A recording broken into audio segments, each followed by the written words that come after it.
കള്ളമെന്തെന്നറിയാത്ത ബ്രാഹ്മണ കിലോ കണക്കിന് സ്വർണം മുക്കിയിട്ടും പോറ്റിയെപ്പറ്റി ഒരു വാക്കുപോലും മലയാളി മിണ്ടുന്നില്ല.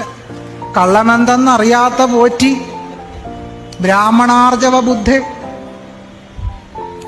ദളിതർക്കും സ്ത്രീകൾക്കും സിനിമ നിർമ്മിക്കാൻ 50 ലക്ഷം വീതം കൊടുത്തപ്പോൾ അടൂര് പറഞ്ഞതെന്താണ്? അഴിമതി നടക്കും, ഭയങ്കര ഭീകര അഴിമതി നടക്കുന്നു. കാരശ്ശേരിയും സക്കറിയയും മുഖ്യമന്ത്രിക്ക് കത്തെഴുതി അഴിമതി അനുവദിച്ചുകൂടാ. കിലോ കണക്കിന് സ്വർണം അടിച്ചു മാറ്റിയിട്ട് കാരശ്ശേരി ഉറക്കത്തില്ല, സക്കറിയ ഉറങ്ങുക, അടൂര് ഉറക്കത്തില്ല. ഭീകര അഴിമതി പോറ്റി നടത്തിയിട്ടും കേരളത്തിലെ സാംസ്കാരിക നായകന്മാർക്ക് മുഖ്യമന്ത്രിക്ക് കത്ത് വായിക്കണ്ട, നിവേദനം കൊടുക്കണ്ട, ഒന്നും കൊടുക്കണ്ട. ബ്രാഹ്മണാർജവ ബുദ്ധി. കള്ളമെന്തെന്നറിയാത്തവന് ആചാരം ലംഘിച്ചു എന്നും പറഞ്ഞു ഒരു നാമജപ ഘോഷയാത്രയില്ല.